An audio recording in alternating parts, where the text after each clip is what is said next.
Chase has made some major changes to the personal version of the Sapphire Reserve. So in this video, we will talk about what you can expect with the new changes and whether or not this card is worth keeping if you currently have it. Now, if you are thinking about applying for this card, you definitely want to keep watching this video as well.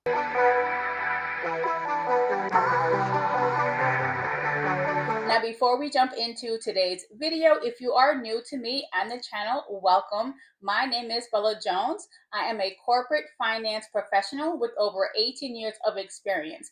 And on this channel, we talk about everything related to financial literacy. So if you want to learn more about investing, get better at managing your finances, or you want honest reviews on various financial products, this is the channel for you.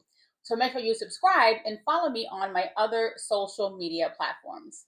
Chase has essentially made a complete overhaul of the personal version of the Chase Sapphire Reserve, and there's lots of mixed feelings about these changes. So on one hand, you have many customers who are quite happy with the new benefits, and they don't mind paying the higher annual fee. And on the other hand, there are many customers as well who are not so happy with these changes. They're not impressed with the new benefits, and they don't feel that the new benefits warrant paying a higher annual fee. And so there are lots of videos on social media trending right now where Chase customers are essentially planning to either cancel or downgrade their Chase Sapphire Reserve. So let's go over what you can expect with the new and improved personal version of the Chase Sapphire Reserve. So first, the new annual fee is $795, which is a significant increase from the previous annual fee, which was $550. So essentially, this is a 44% increase, which is why many customers are not happy with the increase.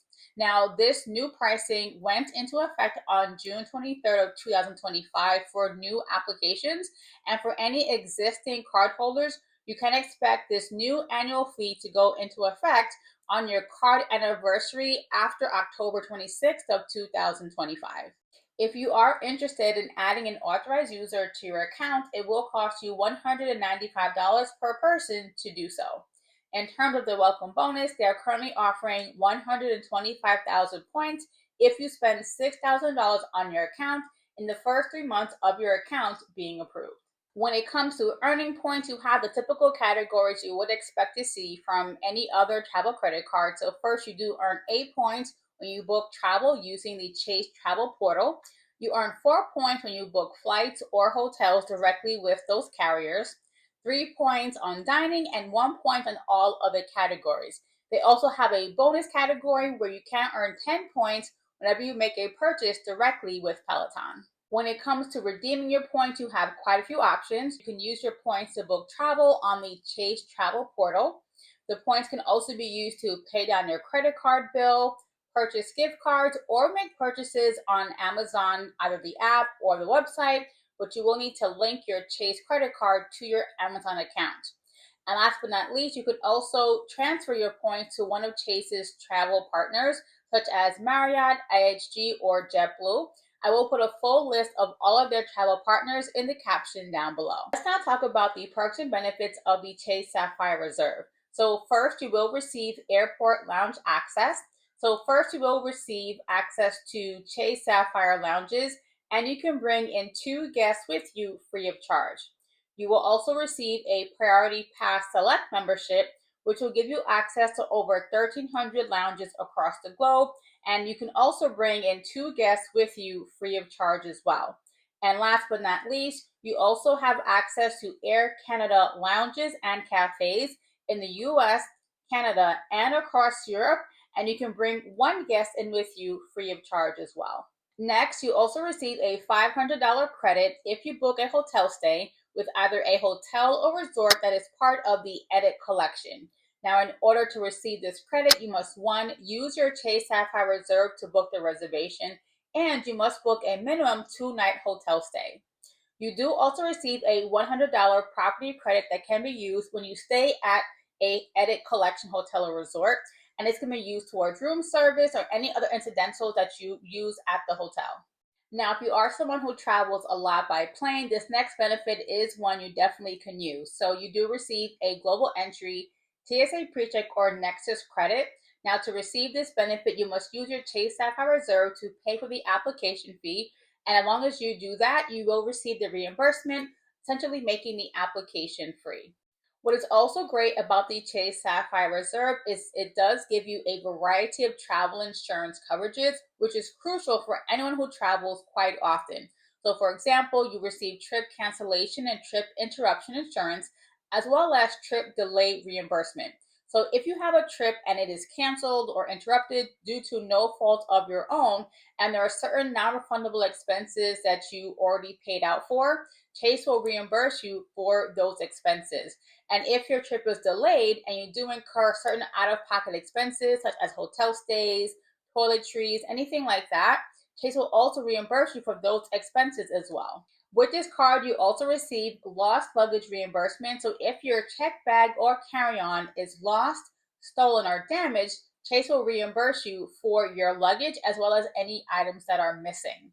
You also receive baggage delay insurance. So if your check bag or carry-on is delayed by 6 hours or more, and you incur certain expenses because those bags were delayed getting to you, such as buying extra clothes, extra toiletries, Chase will reimburse you for those items as well. Auto rental coverage is another benefit of this credit card. Now, in order to use this benefit, if you do book a car rental, you must use your Chase Sapphire Reserve to pay for the vehicle. You must decline the insurance offered by the car rental agency, and at that point, you do have coverage with this card. This will cover you in the event your car rental is damaged or if the car is stolen. Now, one of the new benefits Chase did add to the reserve with this new and improved upgrade is you do receive Platinum Elite status with IHG hotels. So, with this status, you do earn more points on paid hotel stays. You earn 60% more points actually. You receive free room upgrades, and you also receive a welcome gift when you do check into your hotel. Now, I think it's kind of interesting that they are offering this benefit since IHG really isn't as popular, but IHG is one of Chase's travel partners, so I guess it makes sense. Now, Hyatt and Marriott are also one of their transfer partners, so I'm not sure why they didn't offer that as a benefit as well. But I guess it makes sense since Chase already has the World of Hyatt credit card as well as Marriott credit cards that do give you elite status. So I guess IHG just made the most sense as a new benefit to add to the Chase Sapphire Reserve. The Chase Sapphire Reserve also offers a variety of shopping benefits. So first, you do receive purchase protection.